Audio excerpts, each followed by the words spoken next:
All right, so you've spent years studying a language. You've got the grammar down. You can even hold your own in a basic conversation. But UT native speakers still sound like they're speaking a secret code sometimes. It's intriguing, isn't it? Yeah, what gives? I think the reasons go beyond simply not knowing enough words. We're going to look at how your brain learns languages Okay. and what happens when textbook rules collide with the beautiful messiness of real-life speech. I like that, the beautiful messiness. Yeah. You've got some great research on second language acquisition, SLA for short. Mm-hmm. And I can already tell this is going to be one of those deep dives with tons of light bulb moments. For sure. Get ready to rethink how you approach language learning. Absolutely. Okay, so... Well, let's jump right into one of the biggest culprits. Okay. Connected speech. You know how what are you doing becomes what I doing in casual conversation. Right. Our brains are wired to find patterns, so when sounds blend, Yeah. get dropped or change completely, it throws us off. Like trying to solve a puzzle where the pieces keep changing shape. Exactly. No wonder we feel lost sometimes. And it's not just about individual words being mushed together. Oh. Think about idioms, slang, all those expressions that carry cultural weight. Mm-hmm. Textbooks can teach you vocabulary. Right. But understanding the subtle nuances of spill the tea Right. or kick the bucket takes real-world exposure. It's like everyone's in on a joke except you. Exactly. Speaking of feeling like an outsider, accents and dialects add another layer of complexity. Absolutely. Even within the same language pronunciation vocabulary, even grammar can shift drastically depending on where someone is from. Yeah.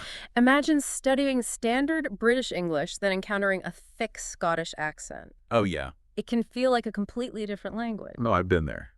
It's humbling, to say the least. It is. And then there's the speed factor. Yeah. Native speakers often talk at a pace that leaves learners scrambling to catch up. Yeah. It's like trying to drink from a fire hose of words. It's a combination of rapid delivery and those reductions and contractions we talked about earlier. Right. But here's the good news. Okay. Understanding the science behind how our brains acquire languages can give us some serious strategies for overcoming these challenges. All right, bring on the science. Okay.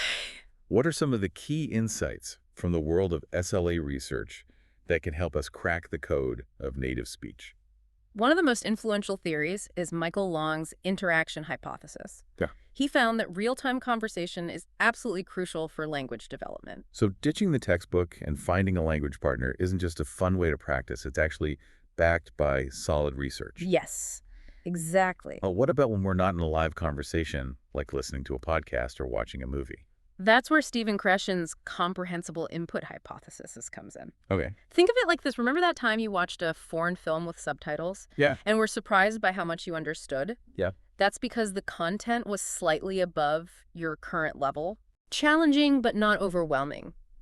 Krashen calls this the I+1 sweet spot, where your brain is primed for making new connections. So it's about finding that balance between pushing yourself and not getting completely lost. Exactly. But how do we know when we've hit that sweet spot? It's about noticing where you are in the process. Okay. Richard Schmidt's noticing hypothesis emphasizes the importance of consciously paying attention to those tricky bits of language that trip us up. Right. The more we actively notice those contractions, reductions, and slang expressions, the better our brains become at processing them automatically. So it's not just about passive listening, it's about active engagement. Exactly. Like training our ears to be linguistic detectives. I love that analogy. What other SLA gems do we have to help us decode native speech? Research in cognitive linguistics has shown that repeated exposure is key. Okay. Think about how you learned your first language, not through grammar rules, but through constant immersion in the sounds and rhythms of the language. Yeah. That's the power of building automaticity. Okay. The more we hear certain sounds, words, and grammatical structures, the easier it becomes for our brains to process them effortlessly. So creating an immersive environment, even if you're not living in a country where the language is spoken, can make a huge difference. Absolutely. It's all about surrounding yourself with the language as much as possible. Precisely. And let's not forget about the social context of language learning. No. Vygotsky's sociocultural theory reminds us that we learn best within our zone of proximal development. That's the sweet spot where we can stretch our abilities with the support of others who are a little more advanced. Yeah. Think language partners, study groups, or even online communities where you can practice and get feedback. Absolutely. It's like having a linguistic safety net as you venture into more challenging territory. I love that. This all highlights how much language learning is about more than just memorizing words and grammar rules. Yeah. It's about understanding how our brains work, finding the right strategies, and creating an environment that supports genuine acquisition. Absolutely. And, speaking of creating a supportive learning environment, there's a tool I want to mention briefly called Lang Magic. Lang Magic leverages the power of YouTube, which is already a fantastic resource for language learners. Yeah? It uses AI to create personalized prompts, explanations, and even quizzes based on the videos you choose. I love that it taps into content people are already watching. Yeah, It's like turning your favorite YouTube channels into language learning tools. exactly. And because it's powered by AI, it can adapt to your level and learning style. Oh, cool. It can even provide transcripts, translations, and examples of how words and phrases are used in different contexts. It's like having a personal language tutor who's always available and knows exactly what you need to work on. That's a great analogy.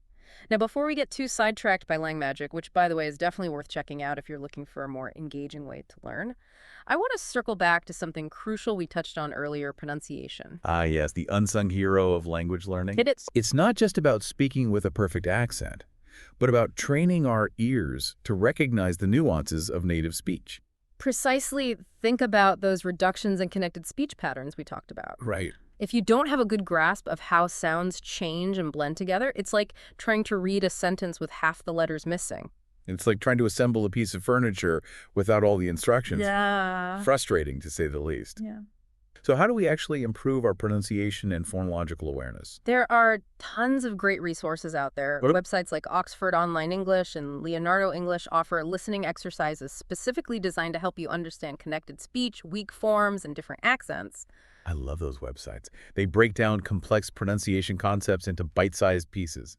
Absolutely. And don't underestimate the power of pronunciation apps. Oh, yeah. Many of them use voice recognition technology to give you feedback on your own pronunciation, which can be incredibly helpful. Yeah? Plus, they often include interactive exercises and games that make learning fun and engaging. It's like having a pocket-sized pronunciation coach. Yeah. Speaking of engaging learning, I want to touch on another point Stephen Krashen made about comprehensible input. Okay. He emphasized the importance of choosing content that genuinely interests you, not just something that's grammatically correct. That's so important. Think about it when you're truly engrossed in a book, a movie, or even a podcast.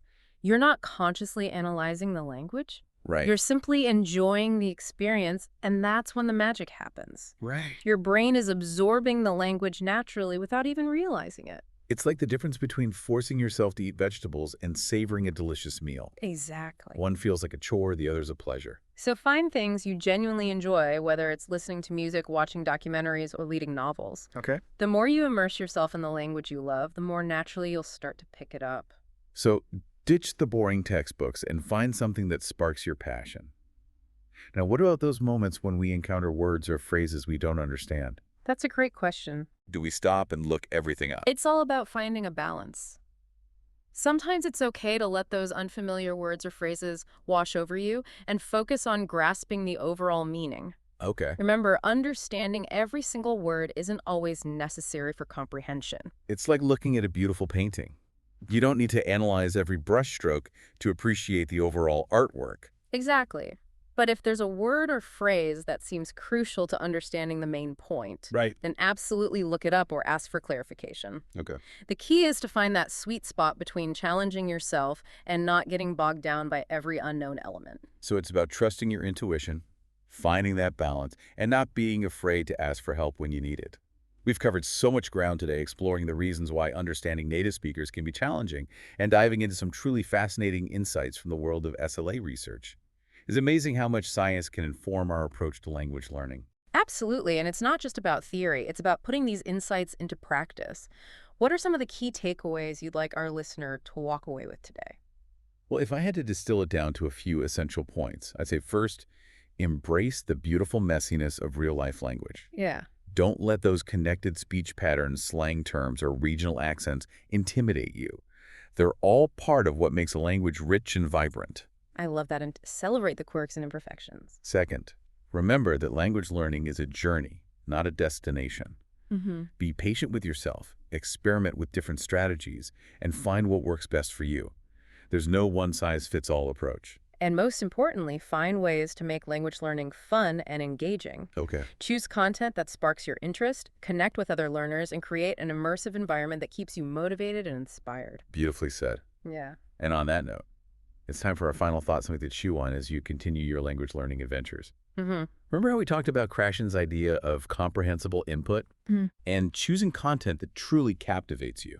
Absolutely. He talked about those moments when you're so absorbed in a book or a movie that you forget you're even engaging with another language. Yes, it's like entering a flow state where learning feels effortless and joyful. Yeah, Those moments are pure gold. they really are. So my question for you today is this: what kind of immersive, captivating learning experiences can you create for yourself?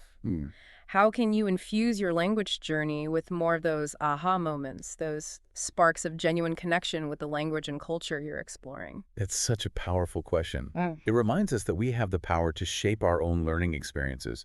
We don't have to be passive recipients of information. We can actively seek out those moments of joy, curiosity, and deep engagement. Exactly, because when we're truly passionate about something, learning becomes an adventure, not a chore. And that's when the real magic happens. Beautifully said. On that inspiring note, we'll wrap up this deep dive into the fascinating world of understanding native speakers.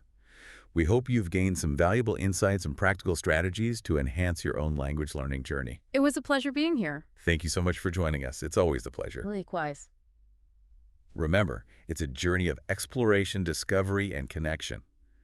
Embrace the challenges, celebrate the victories, and never stop learning. Could have said it better myself. Until next time, keep those ears tuned, those minds open, and those language fires burning bright.